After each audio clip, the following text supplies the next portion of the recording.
E a comitiva de parlamentares de oposição ao governo Lula, que estará na posse do presidente eleito Donald Trump na próxima segunda-feira, contará ao menos com 21 deputados federais. Entre os nomes estão Eduardo Bolsonaro, Bia Kicis e Gustavo Gayer. No dia da posse, a comitiva de parlamentares vai acompanhar a cerimônia em frente ao Capitólio, em Washington, a partir das 2 horas da tarde, pelo horário de Brasília.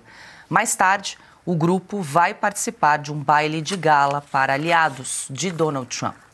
Carlo Cauti, muito boa noite, seja bem-vindo. Você já está escalado para a cobertura especial aí da posse de Donald Trump. Revista Oeste fará uma cobertura especial a partir da 1 da tarde, horário de Brasília. Vamos acompanhar, vamos até ver se conseguimos falar com alguns deputados que estarão lá. Ana também fará cobertura especial direto de Washington.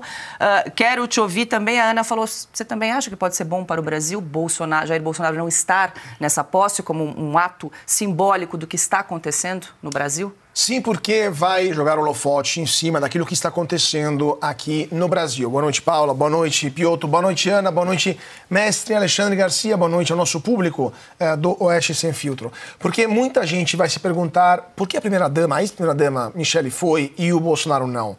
Mas qual é a razão jurídica para isso? Se justifica do ponto de vista constitucional, do procedimento penal, o que está acontecendo no Brasil? Já que temos um histórico não exatamente exaltante, que a própria mídia americana começou a relatar sobre excessos do STF, é só pegar as últimas matérias do Wall Street Journal, até o Financial Times escreveu isso. O New York Times, que é bastião da esquerda americana, escreveu uma matéria crítica, mais ou menos 2 anos atrás, sobre Alexandre de Moraes.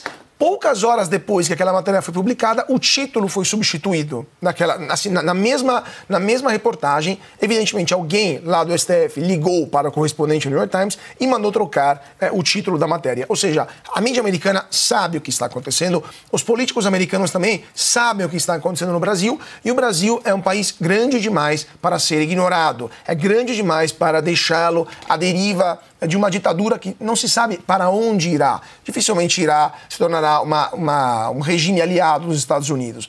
Então, é óbvio que a ausência do ex-presidente Bolsonaro, concordo com a Ana, é positiva para a situação do Brasil, porque joga um holofote gigantesco de Washington diretamente em cima de Brasília, porque muita gente vai se perguntar o que está acontecendo no Brasil. E a presença de quase 20 deputados federais, quase todos de oposição, também será muito positiva, porque eles conversarão com seus colegas americanos, com seus homólogos americanos, e eles explicarão, por exemplo, para quem fará parte da Comissão de Relações Internacionais, da Câmara, mas ainda mais do Senado americano, que é aquela que define a política externa americana, explicarão a situação no Brasil, contarão o que está acontecendo, dirão, por exemplo, que temos jornalistas no Brasil com passaporte retido, que não está na lei um negócio desse, explicarão que temos um grave problema de liberdade de expressão no Brasil e de perseguição contra membros da oposição. E, obviamente, nos próximos dias, veremos algum tipo de reação vindo do governo americano, do Congresso americano, e não será nada positivo para o clima lá em Brasília.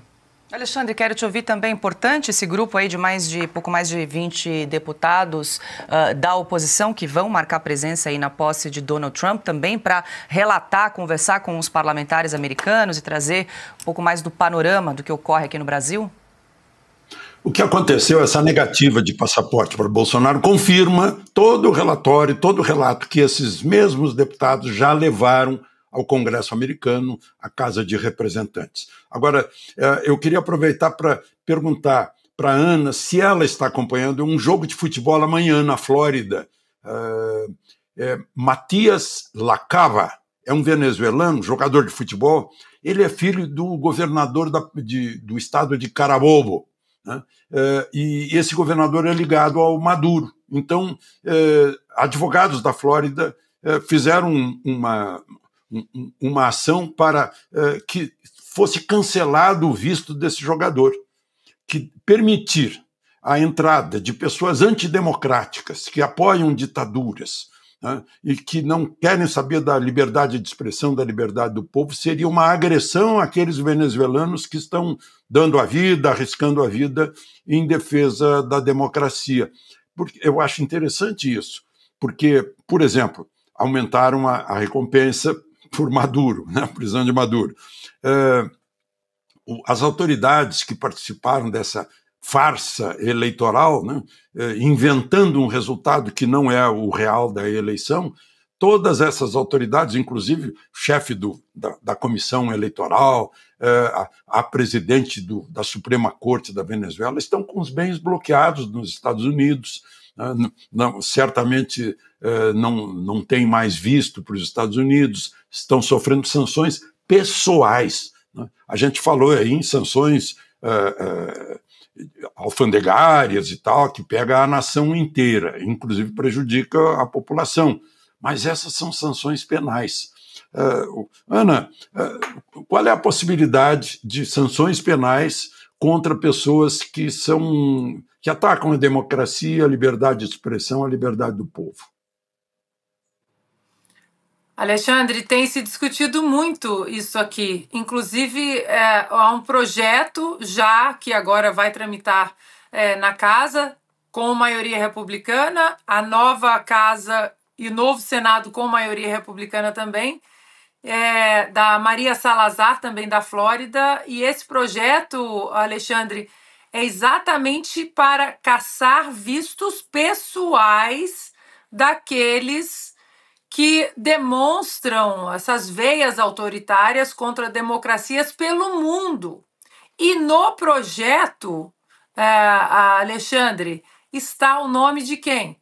Alexandre de Moraes, aquele que hoje demonstra para o mundo essa batida autoritária contra a nossa Constituição no Brasil, e cita ali também, Alexandre, isso que é importante, porque o nome do Alexandre de Moraes e todos aqueles que insistem em cometer esses atos inconstitucionais, os americanos estão ligando isso com os direitos humanos, não apenas autoritários que estão violando constituições, o que já é gravíssimo, mas violando direitos humanos.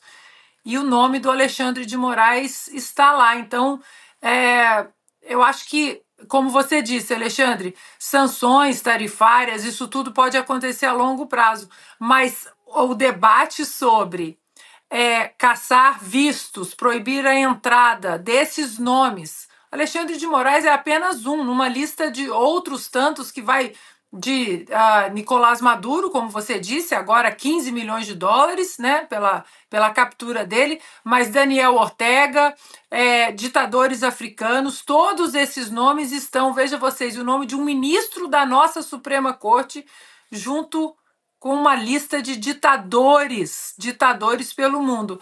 É uma possibilidade fortíssima e esse projeto agora vai para votação na Câmara, repito, com maioria republicana e depois vai para o Senado também com maioria republicana, com grandes chances de ser aprovado.